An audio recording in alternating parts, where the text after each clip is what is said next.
Salut et bienvenue sur GV Automobile. La dernière fois on a eu à parler des fusibles et des relais, et sur ce chemin on a pratiquement 4, 5, 6, 7, 8 fusibles. Et combien de relais? 1, 2, donc uniquement 2 relais sur ce chemin. Là on va aller à l'étape suivante qui est la présentation des autres composants que peut regorger un schéma électrique, et bien évidemment comment est-ce qu'on peut les interpréter, parce qu'on va donner avec une représentation réelle sur le véhicule. À ce niveau-ci là, vous voyez qu'on a ground block, il veut dire tout simplement bougie de préchauffage. Je répète bien, bougie de préchauffage. Là vous voyez qu'on là on a combien de bougies de préchauffage? On a 1, 2, 3, 4, et comme le constater sont reliés à une même masse, parce que ça là, les tirer cela, ça représente de la masse. Vous voyez que tous ces bougies de préchauffage sont reliées à une même masse et à un même plus ici, ce niveau-ci, et c'est pareil sur le véhicule. Là on va aller au niveau de ce relais ci, oui, ce relais ci, là on écrit quoi? Ground relais, qui veut dire tout simplement le relais de préchauffage. Pourquoi? Parce que c'est ce relais, c'est en fait qui commande l'entrée du courant positif au niveau des bougies de préchauffage. Comme vous le constatez, c'est bien évidemment relié directement au circuit de puissance, parce que là on a la commande ici, là, et là on a la puissance. Et là maintenant on a le second relais ici qui est le main relais, qui veut dire simplement un relais principal. Là on a la représentation sur le véhicule, et là maintenant on est ici sur ce bloc-ci, le bloc-ci.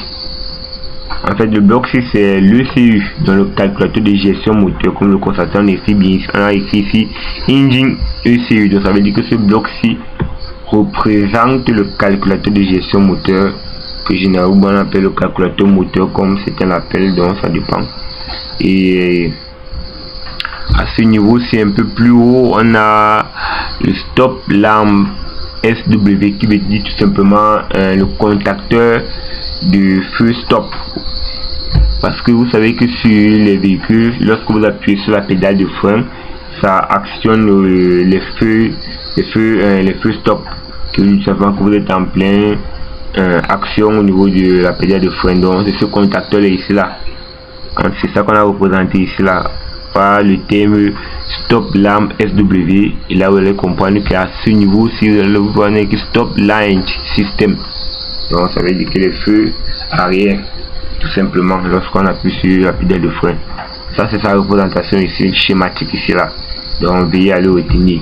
Et quand on descend un peu plus à ce niveau-ci, on a timing control valve.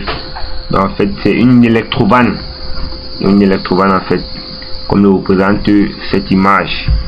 Donc c'est en fait ça la présentation symbolique d'une électrovanne. Et je vous rappelle toujours que chaque schéma électrique, lorsque vous êtes un peu bloqué, vous allez constater que sur chaque nomenclature, il y a bien évidemment un nom propice au schéma, parce que vous allez voir qu'il y a certains schémas un peu qui peuvent se ressembler, et vous allez tout simplement vous référer au terme qui est juste affiché près de votre schéma pour pouvoir savoir à quoi est-ce que ça correspond. C'est pourquoi je dis qu'il est préférable d'apprendre l'anglais au moins au minimum pour pouvoir mieux interpréter les schémas électriques, parce que en général c'est en anglais. Et à ce niveau-ci, on a maintenant ce qu'on appelle le troll body assembly, qui veut dire tout simplement le boîtier papillon ici là. Donc ça signifie que c'est votre boîtier papillon, comme on appelle sur vos garages le papillon des gaz. Donc c'est ça en fait ici là, c'est sa représentation, c'est un schématique ici, parce que quand vous le constatez, on a écrit en bas là troll body, donc il veut dire boîtier papillon motorisé, que ce soit motorisé, que ce soit mécanique. Donc ça c'est sa représentation schématique ici. Et je pense que on a terminé avec les symboles qui sont les plus principaux sur ce schéma. C'est parce que c'est que celui-ci on a d'ailleurs à parler, qui est ce qu'on appelle ignition switch, dans le contact en fait ici. C'est le contact, comment on met la clé, souvent on appelle contact là. Et vous allez voir que les petits points c'est comme ça, ce sont les jonctions, donc les connecteurs. Ça c'est un connecteur peut-être à une fiche. Si vous venez peut-être à ce niveau-ci là aussi, vous allez voir que c'est un connecteur. Vous allez voir qu'on écrit ici que junction connector. Donc en fait c'est un connecteur ici là. Celui-ci c'est un connecteur 2 fiches. Donc c'est un peu à ça que représente un schéma électrique, et c'est cette lancée qu'on procède pour lire un schéma électrique. Parce que la première chose pour pouvoir lire un schéma électrique, d'abord reconnaître les différents organes qui se trouvent sur le schéma électrique afin de pouvoir savoir, parce que si vous ne connaissez pas un organe, je ne sais pas comment est-ce que vous allez procéder pour pouvoir lire le schéma, parce que c'est grâce à l'organe que vous pouvez suivre bien évidemment les lignes et en fait savoir quel est l'élément qui commande, tel quel est l'élément qui contrôle, tel quel est l'élément qui actionne, tel ainsi de suite, quel est l'élément qui envoie telle information, ainsi de suite sur votre schéma électrique afin de pouvoir pallier ou bien résoudre un problème sur un véhicule.